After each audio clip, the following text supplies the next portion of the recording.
إن الحمد لله نحمده ونستعينه ونستغفره ونعوذ بالله من شرور أنفسنا ومن سيئات أعمالنا من يهده الله فلا مضل له ومن يضلل فلا هادي له وأشهد أن لا إله إلا الله وحده لا شريك له وأشهد أن محمدا عبده ورسوله يا أيها الذين آمنوا اتقوا الله حق تقاته ولا تموتن إلا وأنتم مسلمون يا أيها الناس اتقوا ربكم الذي خلقكم من نفس واحدة وخلق منها زوجها وبث منهما رجالا كثيرا ونساء واتقوا الله الذي تساءلون به والأرحام إن الله كان عليكم رقيبا يا أيها الذين آمنوا اتقوا الله وقولوا قولا سديدا يصلح لكم أعمالكم ويغفر لكم ذنوبكم ومن يطع الله ورسوله فقد فاز فوزا عظيما أما بعد فإن خير الكلام كلام الله وخير الهدي هدي محمد صلى الله عليه وسلم وشر الأمور محدثاتها وكل محدثة بدعة وكل بدعة ضلالة وكل ضلالة في النار أما بعد. Le rappel qu'on va entamer Inch'Allah concerne le bon comportement à avoir pour celui qui entend l'appel à la prière. Qu'est-ce qui est demandé de faire, de dire pour toute personne qui entend l'appel à la prière. Bien sûr, ce qui est voulu par l'appel à la prière, c'est l'appel à la prière fait au présent par une personne réelle qui a l'intention de faire l'adhan. Je ne parle pas, et certains savants ont même fait la remarque là-dessus, de l'appel à la prière qui est enregistré et que parfois certains s'en servent comme réveil ou alors dans les applications. C'est pas cet adhan-là, c'est l'adhan qui est fait pour inviter et appeler les gens à la prière. Parce qu'il faut qu'il y ait l'intention, la personne qui fait l'adhan, il a l'intention de faire l'adhan, l'appel à la prière pour telle prière de tel jour bien précis. Et l'adhan en arabe, qui est l'appel à la prière, c'est un terme arabe qui veut dire l'appel, tout appel.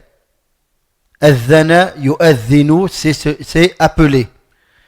Et religieusement, c'est un appel bien précis, comportant des règles et des conditions bien précises. C'est-à-dire que c'est pour des prières obligatoires bien précises et il y a des paroles à prononcer lors de cet appel qui sont légiférées et enseignées dans la sunna du prophète alayhi salatu wassalam. En résumé, concernant al-mu'adhin, celui qui fait l'adhan, ça doit être une personne qui a au moins la connaissance de ce qui a attrait à sa mission, qui est de faire l'appel à la prière. Il se doit de connaître les heures d'entrée de la prière, comment faire le adhan, l'appel à la prière. Donc il se doit d'avoir un minimum de connaissances là-dessus. Il y a beaucoup de récompenses pour celui qui accomplit l'adhan, surtout celui qui le fait pendant de longues années. Comme dans certains hadiths, il est précisé que celui qui fait l'adhan pendant 12 ans seront ceux qui seront les plus élevés ou qui auront les coups les plus longs Yawm al-Qiyamah, le jour du jugement dernier. L'adhan a été institué à Médine lorsque la mosquée du prophète alayhi salatu wassalam fut construite et que le prophète alayhi salatu wassalam a parlé aux compagnons qu'il leur faut quelque chose qui interpellerait les gens et sera une annonce pour leur apprendre l'entrée de l'heure de la prière. Certains ont proposé les instruments connus chez les adeptes d'autres religions, comme dans le judaïsme, ils ont un instrument sur lequel ils soufflent, un corps. Les chrétiens, ils ont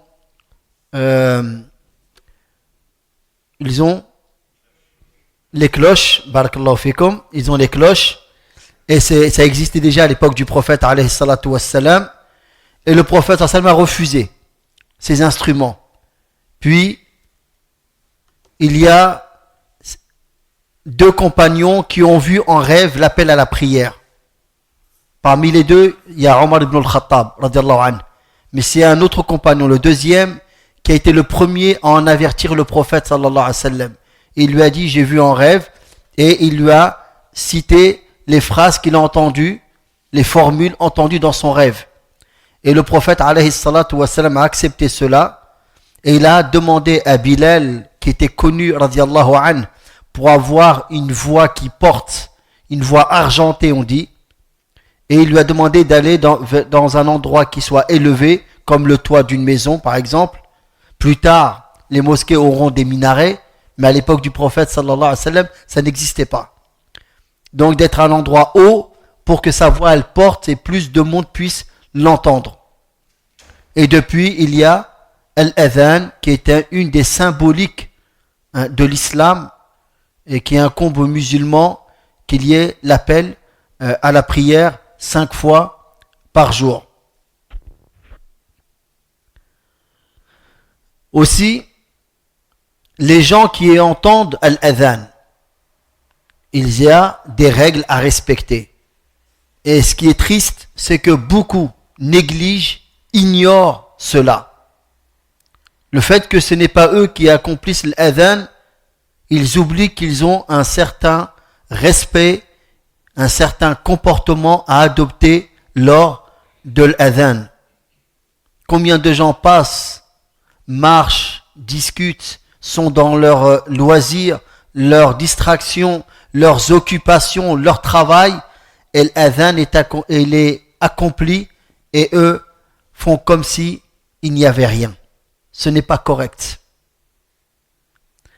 Et dans la sunna du prophète sallam, il y a certains enseignements et recommandations là-dessus. Et dans les livres de dua et de dhikr, vous avez le chapitre concernant celui qui entend l'adhan, qu'est-ce qu'il doit dire pendant l'adhan et après l'adhan. Et parmi les savants qui ont écrit à ce sujet, il y a l'imam Ibn al-Qayyim rahimahullah dans son ouvrage concernant le dhikr et les dua, al-wabil al-sayyib rafi'ul kalim al-tayyib. C'est un livre concernant donc les dua et le dhikr, où dedans il énumère dans l'introduction du livre, au début du livre, des dizaines et des dizaines, près de 70 vertus du dhikr, du rappel et de l'évocation d'Allah tabaraka wa ta'ala. Et il a un chapitre qui concerne le comportement à avoir lorsqu'on entend l'adhan. L'adhan ibadatun azimah, donc c'est une grande adoration. Laysat maqsoura ala al-mu'adhdhinin. Elle ne concerne pas seulement ceux qui accomplissent l'adhan, les mu'adhdhin. Et mu'adhdhin est un terme arabe. Ce n'est pas un terme étranger à l'arabe, c'est un terme qui est pris origine de la langue arabe, le terme mu'adhdhin. Dans ce que vous allez entendre, Inch'Allah, il y a une bonne partie qui est prise du passage de l'imam Ibn al-Qayyim, rahimahullah ta'ala. Surtout les hadiths et les invocations à formuler. بل إن هناك أعمال لا يقوم بها كل مسلم إذا استمع بل إن هناك أعمالا يقوم بها كل مسلم إذا استمع للأذان. Mais ça ne concerne donc pas seulement les mu'adhdhin, ceux qui font l'appel à la prière, mais il y a des actions qui incombent tout musulman qui entend l'adhan, hommes et femmes. sont concernés. Les hommes et les femmes sont concernés par ces enseignements. فعن عمر ابن الخطاب رضي الله عنه قال رسول الله صلى الله عليه وسلم إذا قال المؤذن الله أكبر فقال أحدكم الله أكبر. Donc d'après Omar ibn al-Khattab radiyallahu anhu, qui dit, le messager d'Allah sallallahu alayhi wa sallam a dit, lorsque le mu'adhin dit Allahu Akbar, Allah il est le plus grand. Allah il est le plus grand. Plus grand que tout ce que peut s'imaginer la personne.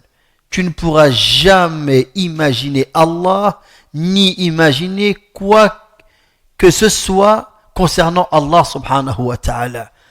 Et quoi que tu vois en grand, Allah il est bien plus grand.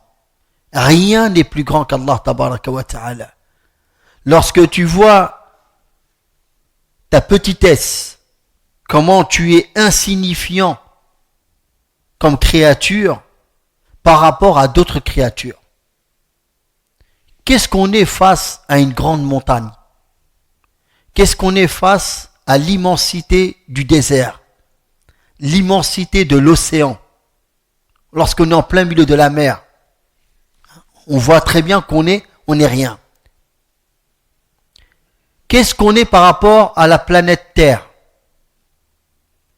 Qu'est-ce que la Terre par rapport au Soleil, par rapport à d'autres planètes, par rapport à la galaxie, au système solaire, et ainsi de suite.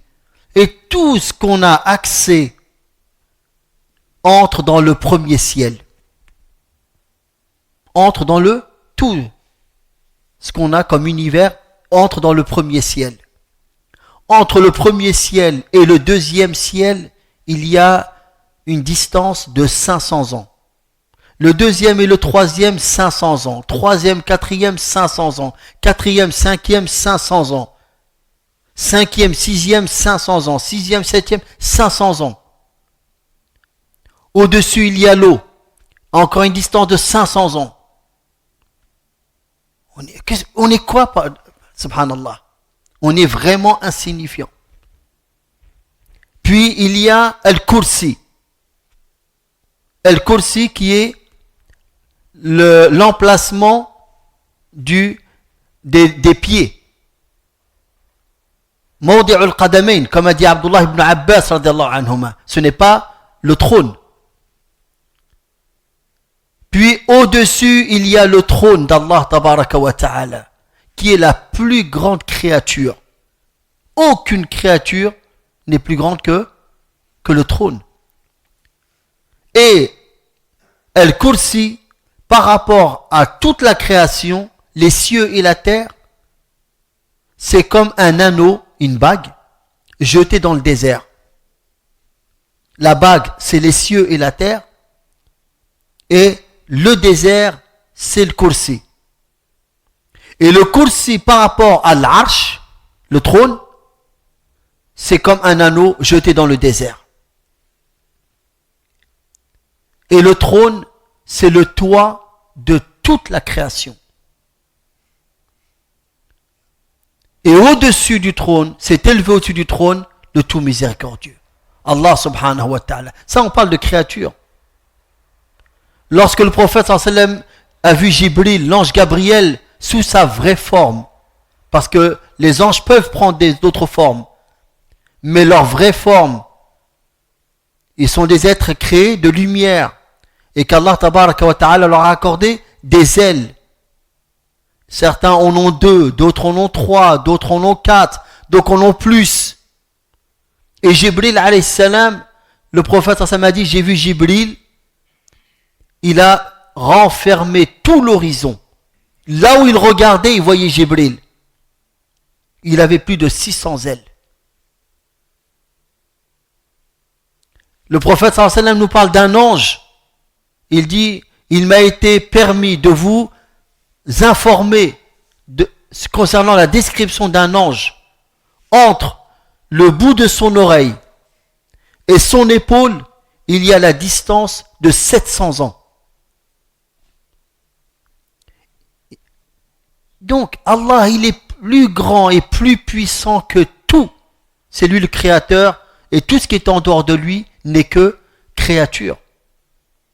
Et avec cela, un homme parmi les humains s'est permis de dire « C'est moi le grand Seigneur ». Et il a dit « C'est moi votre divinité que vous devez adorer ». Pharaon, wal-iyadhu billah. Regardez l'orgueil, où est-ce qu'il a amené. Qu'Allah nous préserve de tout mal. Donc lorsqu'on entend l'adhan, Allahu Akbar, il faut méditer sur cette phrase. Allah, il est bien plus grand, Allah, il est au-dessus de tout ce que pourrait penser, imaginer une personne.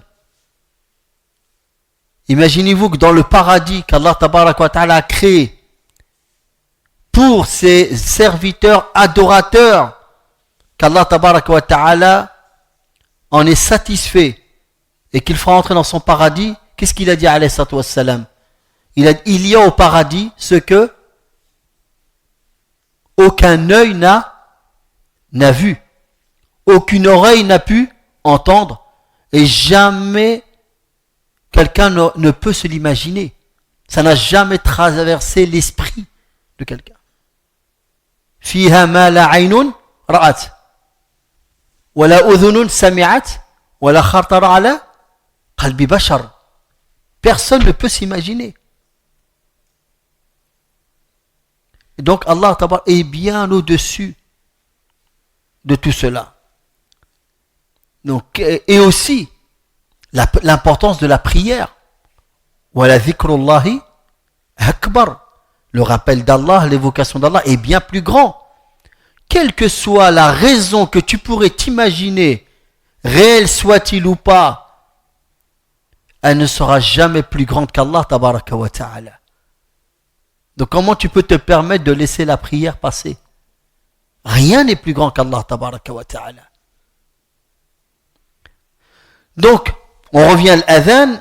Dans ce hadith, le prophète sallallahu alayhi wa sallam dit, lorsque le muazzin dit Allahu Akbar, et que l'un d'entre vous dit, juste après, Allahu Akbar, ثم قال أشهد أن لا إله إلا الله فقال أشهد أن لا إله إلا الله. Puis le muazzin dit أشهد أن لا إله إلا الله, l'attestation de foi, de l'unicité d'Allah tabaraka wa ta'ala, la clé de l'islam, cette parole du tawhid. Il atteste de la ilaha illallah et la personne répète, il entend l'adhan, il répète après lui ashhadu an la ilaha illallah. ثم قال أشهد أن محمدا رسول الله. قال أشهد أن محمدا رسول الله. Donc le muazzin il dit أشهد أن محمدا رسول الله, l'attestation de foi qui suit l'attestation de l'unicité d'Allah tabaraka wa ta'ala, l'attestation que Muhammad est bien le messager d'Allah. Eh bien, la personne qui entend l'adhan, il répète aussi Ashhadu anna Muhammadan Rasulullah. Thumma qal hayya ala salah. Puis il entend, le muazzin dit hayya ala salah. Venez, hayya, c'est venez. Accourez à la prière, la salat, la prière. Qal la hawla wa la quwwata illa billah. Il n'y a de force et il n'y a de capacité et de force que par le biais d'Allah.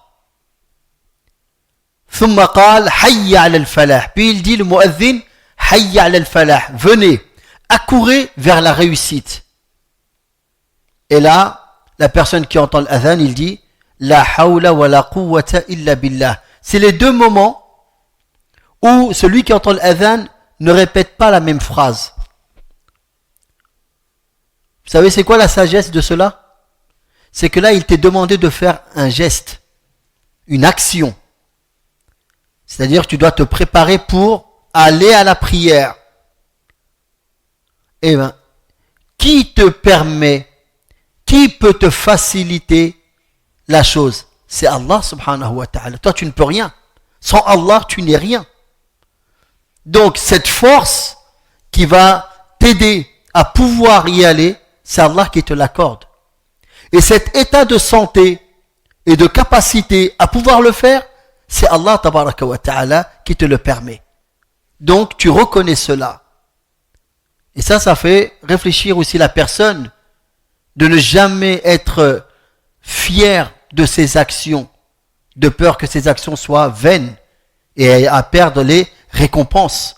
C'est moi qui a fait, c'est moi qui a pu faire ça. Non, c'est Allah tabaraka wa ta'ala. Si ce n'était Allah, tu n'aurais pas été guidé. Si ce n'était Allah, tu n'aurais pas pu prier, tu n'aurais pas pu jeûner, tu n'aurais pu rien faire. Donc tu dis la hawla wa la quwwata illa billah. Regardez. La ilaha illallah, la parole du tawhid, dans Iyyaka na'budu wa Iyyaka nasta'in. Iyyaka na'budu wa Iyyaka nasta'in. Iyyaka na'budu, c'est la réalisation de la ilaha illallah. Iyyaka nasta'in, c'est la réalisation de la hawla wa la quwwata illa billah. C'est auprès de toi que nous demandons l'aide et le secours. Et c'est toi seul que nous adorons. Et la hawla wa la quwwata illa billah est un trésor parmi les trésors du paradis. طيب ثم قال الله أكبر الله أكبر قال الله أكبر الله أكبر. Puis le muezzin dit Allahu Akbar Allahu Akbar, et celui qui entend l'adhan il répète Allahu Akbar Allahu Akbar. ثم قال لا إله إلا الله قال لا إله إلا الله. Puis le muezzin il dit La ilaha illallah, et celui qui entend l'adhan il répète La ilaha illallah. Min qalbihi dakhala al-jannah. Il dit cela, ce n'est pas qu'une apparence, ce n'est pas que des paroles, mais ça vient du fond de son cœur, il entrera au paradis. Rapporté par Muslim. Voilà, ça c'est la récompense de toute personne. Sincèrement, il répète ce que le muezzin dit. Quelqu'un va réfléchir, combien de fois il y a eu l'adhan, j'ai continué à parler, j'ai continué. Même une ibada, je suis en train de lire le Coran. Il y en a qui sont à la mosquée, ils lisent le Coran. Il y a le adhan, il doit arrêter sa récitation du Coran. Ce n'est pas le moment de réciter le Coran. Il arrête, pourquoi? Parce que là, il y a une ibada bien précise dont le moment est arrivé, qui est de répéter après le muezzin. On est en train de discuter, on s'arrête, on prend quelques minutes d'écouter l'adhan et de répéter. À chaque fois que vous faites cela, regardez ce qu'il est dit. Min qalbihi dakhala al-jannah. Il a fait cela sincèrement du fond de son cœur, il entre au paradis. Subhanallah. D'où l'importance. Et le hadith rapporté par Muslim. وعن أبي سعيد الخدري رضي الله عنه قال قال رسول الله صلى الله عليه وسلم إذا سمعتم النداء فقولوا مثل ما يقول المؤذن متفق عليه. Et d'après Abu Sa'id al-Khudri radiyallahu anhu qui dit, le messager d'Allah sallallahu alayhi wa sallam a dit, lorsque vous entendez un-nida c'est l'appel à la prière, dites comme il dit, répétez ce qu'il dit. Rapporté par Al-Bukhari et Muslim. Et dans le hadith de Omar, on l'a en détail. Le prophète sallallahu alayhi wa sallam a détaillé l'adhan. وعن ابن عمر وعن ابن عمرو رضي الله عنهما أنه سمع رسول الله صلى الله عليه وسلم يقول إذا سمعتم المؤذن فقولوا مثل ما يقول. Et d'après Abdullah ibn Amr ibn al-As رضي الله عنهما qui dit qu'il a entendu le messager d'Allah sallallahu alayhi wa sallam dire, lorsque vous entendez al-mu'adhin faire l'appel à la prière, dites comme il a dit, répétez après lui ce qu'il dit. Thumma sallu alayhi, puis priez sur moi. Fa inna man salla alayya salatan sallallahu alayhi biha ashra. Car celui qui prie sur moi une seule prière, Allah priera sur lui 10. Ça sera multiplié par 10 par Allah subhanahu wa ta'ala. Thumma sallallahu li الوسيلة فإنها منزلة في الجنة لا تنبغي إلا لعبد من عباد الله وأرجو أن أكون أنا هو. Et puis après avoir fait la prière, c'est la salat ibrahimiyya, comme on fait dans le tashahhud. Allahumma salli ala Muhammadin wa ala ali Muhammad. C'est cette formule-là qu'il faut dire. Puis après avoir fait cette formule, de demander à Allah tabaraka wa ta'ala al-wasila pour le prophète sallallahu alayhi wa sallam, qui est un grade, une place qu'Allah tabaraka wa ta'ala a réservé, a préparé pour une seule personne. Et j'espère que ce soit moi, dit le prophète alayhi wa sallam. Donc il dit, demandez-la à Allah pour moi, et Allah l'a réservé que pour une seule personne. فَمَنْ سَأَلَ لِي الْوَسِيلَةِ حَلَّتْ لَهُ الشَّفَاعَةِ رواه مسلم. Car celui qui fait cette demande à Allah en ma faveur, il aura droit à mon intercession. Rapporté par Muslim. Donc, là on est après l'adhan. On a des choses à faire pendant l'adhan, et là on est après l'adhan. On fait la prière sur le prophète sallallahu alayhi wa sallam, et on demande al-wasila. On va le voir, la formule. Hein?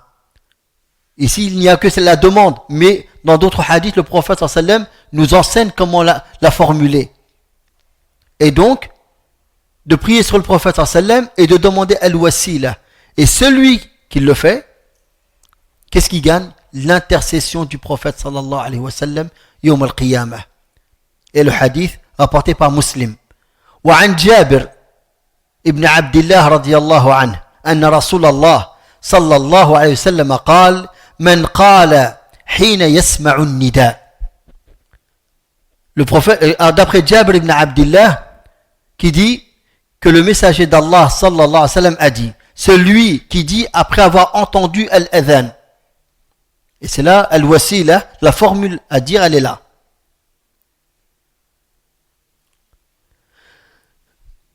اللهم رب هذه الدعوة التامة والصلاة القائمة آت محمدا الوسيلة والفضيلة وابعثه مقاما محمودا الذي وعدته. Je la répète. اللهم رب هذه الدعوة التامة والصلاة القائمة آت محمدا الوسيلة والفضيلة وابعثه مقاما محمودا الذي وعدته حلت له شفاعتي يوم القيامة رواه البخاري. Il aura droit à recevoir mon intercession le jour du jugement dernier, rapporté par Al-Bukhari. قال الإمام ابن القيم رحمه الله, après avoir cité ces hadiths dans son livre précité, l'imam Ibn al-Qayyim رحمه الله dit فهذه خمس سنن في الأذان. Il y a 5 traditions à respecter concernant l'adhan. إجابته, répondre. Lorsqu'il formule, tu réponds comme il a dit, comme on a vu précédemment. Il y a aussi وقول, cette formule ici qui est bien de dire رضيت بالله ربا وبالإسلام دينا وبمحمد صلى الله عليه وسلم رسولا.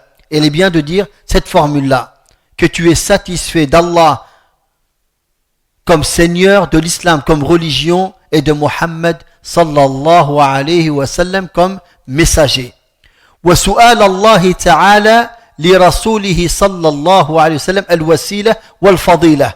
Et de demander à Allah tabaraka wa ta'ala pour son prophète Muhammad sallallahu alayhi wa sallam al-wasila wal-fadila, comme nous l'avons vu dans le dua. Was-salatu alayhi sallallahu alayhi wa sallam, et de prier sur le prophète sallallahu alayhi wa sallam, on l'a vu aussi. Wad-du'a li nafsihi ma sha.